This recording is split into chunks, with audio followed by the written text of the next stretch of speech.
Aloha. Aloha, everyone. I'm Robin Danner. I'm the elected chair of the Sovereign Council of Hawaiian Homestead Associations. I've been a homesteader since...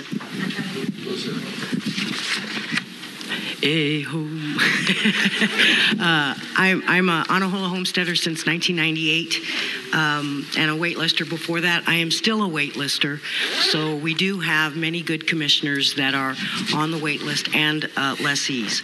I want to get a couple things out of the way, though, Senator.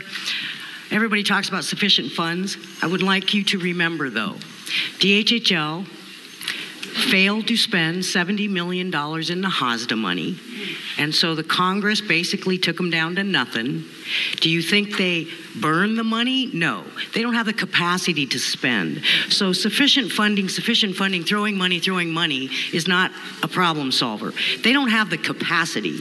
And I will tell you, the Shaw has, for 4 years in a row now, started submitting our own budgets to the governor and to Representative Luke and the Senate money chair.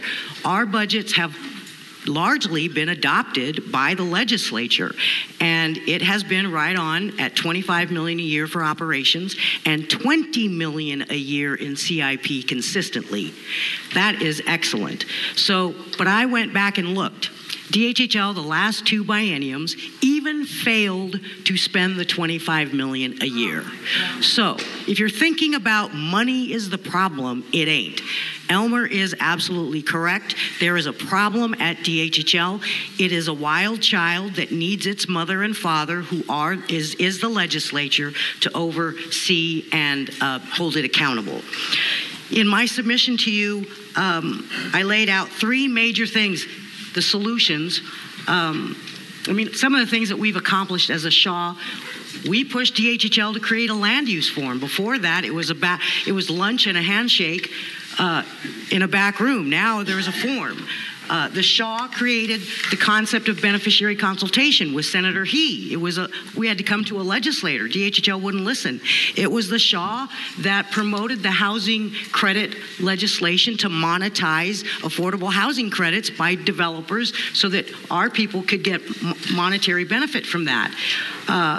The Shaw is the organization that pushed for the first two federal regulations that, thank God, are now going to oversee the debacle of the rail exchange of land in closed doors. But it was the Shaw that went to the feds and said, you guys need to overlook these folks and the Mauna Kea access road. It will be DHHL will have to follow those regulations. Thank goodness. Wasn't it on the front page of the paper today that the feds are having to oversee the rail exchange? We've done $4 million in housing projects. We've done $3.5 million in community facilities, certified kitchens, marketplaces, enterprises. Homesteads have capacity. We have way more capacity than DHHL. You want to know why? This is my 8th director. I will have my 9th director when this one's gone. Who you think has more expertise? These guys? Us, we do. Not anybody at DHHL. Homestead leaders sitting before you know this act inside and out. They're never on the job learning because we stubbed our toe 20 years ago. On to the solutions. In your package, the Shaw spent a year trying to identify solutions. And we believe that this legislature, and it would be so awesome if the Senate Committee on Hawaiian Affairs were the lead committee to do this, we ask you to introduce the Hawaiian Lands in Hawaiian Hands Act of 2020, which will be the 100-year anniversary of this brilliant law that is poorly implemented. Solution. The first thing is we want you to amend Section 202, the commission. We agree with Elmer and others here that the majority of the Hawaiian Homes Commission commissioners must be HHCA beneficiaries. Because when we serve on the commission, we have to go home to a homestead. We don't move to Hawaii Kai or Honolulu.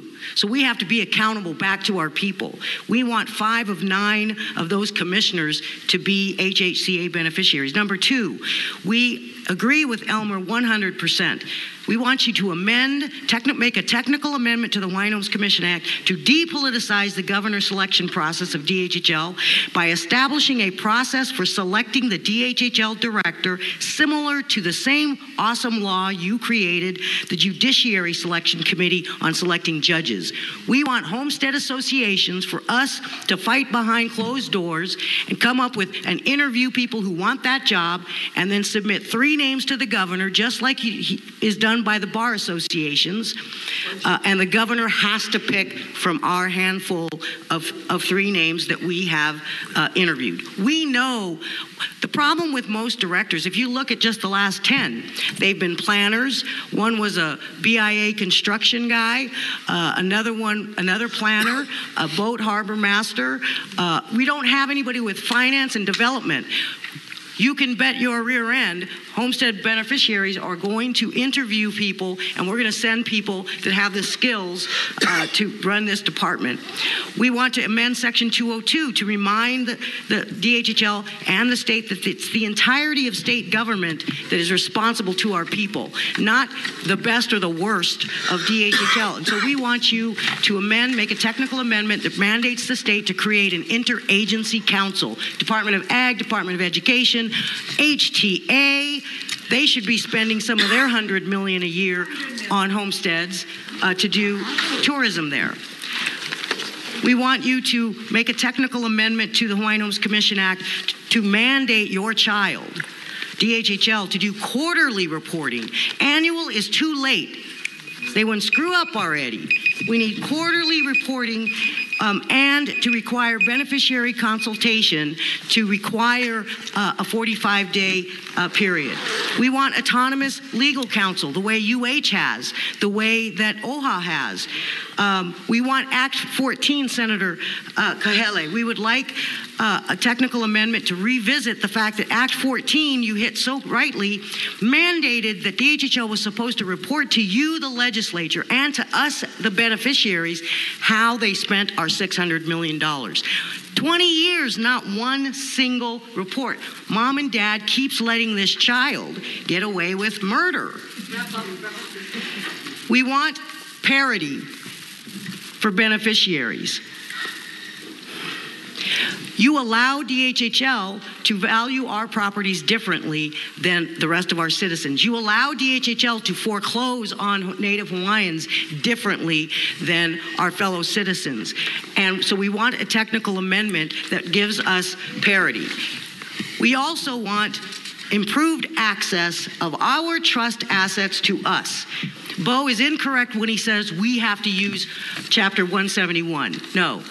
If you give land away in Section 204, you must use 171. DHHL refuses to give land under 207 that requires no bidding. That's correct. Small ends only, but they refuse to utilize that act for their true purpose, beneficiaries. They think this act is theirs. They have forgotten that it is ours. So we want a technical amendment to Section 204 that defines the words not required, that they can only give land to the general public when it's not required for homesteading. That's what the law says today. They don't seem to know what not required means. And so we suggest that you do a technical amendment to this act that says not required means if there is one person on the wait list, you may not use Section 204 to give our land to anybody but a beneficiary. We also ask that under Section 214 that you do a technical amendment there that clarifies this. Section 214 says, Kuhio was awesome. He said, give my people land for their homes, farms, and ranches. Give them land for their mercantile. Give them land for their nonprofits. That's all for us. DHHL has given more land under 204 to the general public than they have to us. He didn't stop there. He said under 214, give my people land for money, or give my people money for their operations. Give them loans for farming, ranching, mercantile, and housing. In 100 years, we only get loans for housing. So we would like you to make a technical amendment to Section 214 that clarifies that DHHL shall offer loans for farming, ranching, and mercantile. What farmer do you know who can live on no capital? It's insanity. And finally, similar to Glenn, we support as well, we want you to amend Section 221 that's already on water. It already says we have a priority right to water. We want you to clarify that section that DHHL is expressly authorized to negotiate with homestead associations to run our own water agencies. We're not dumb. Just because we're beneficiaries. This is how the state treats us, paternalistically, as if somebody always has to do it for us. The DHHL has to do it for us. We want DHHL off our field. We will come out of the bleachers and we will thrive as a people. DHHL must be forced to give land to beneficiaries, give water to beneficiaries, give our trust assets to beneficiaries. And this 16 technical amendment bill is the solution that can change the next 100 years. We cannot keep doing the same thing. Mahalo.